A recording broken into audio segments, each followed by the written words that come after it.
অনেক মা বাবারা আমাকে বলে থাকেন যে হুজুর, আমার ছেলে আমার মেয়ে পড়ালেখা মনে রাখতে পারে না। এবং অনেক মধ্যবয়স্ক ব্যক্তিরাও রয়েছেন এবং অনেক বৃদ্ধরাও রয়েছেন যারা মনে রাখতে পারেন না বয়স হওয়ার কারণে। এবং অনেকে আছেন যারা মানুষের সামনে কথা বলতে পারেন না, বক্তব্য দিতে পারেন না। তো তাদের জন্য আজকের এই আমলটি আপনারা ইনশাল্লাহ করবেন আল্লাহ পাকের অশেষ রহমতে।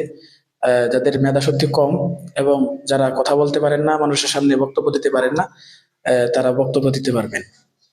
আমলটা হলো 3 জুমার দিনে করতে হবে। মেশক এবং জাফরানের কালি দ্বারা এই লিখতে হবে। আপনারা অবশ্যই মেশক এবং জাফরানের কালি সংগ্রহ করে যেটা দিয়ে লিখবেন।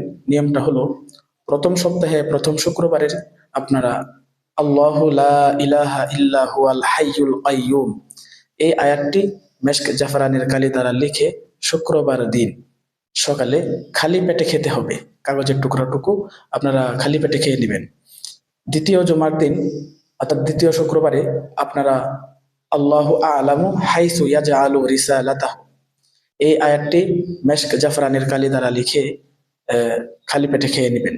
তৃতীয় সপ্তাহে আল্লাহু লাতিফুম বিইবাদিহি আল্লাহু লাতিফুম বিইবাদিহি এই আয়াতটি মেশক জাফরানের কালি দ্বারা লিখে তৃতীয় সপ্তাহে ওই কাগজটুকু আপনারা খালি পেটে খেয়ে নেবেন ইনশাল্লাহ।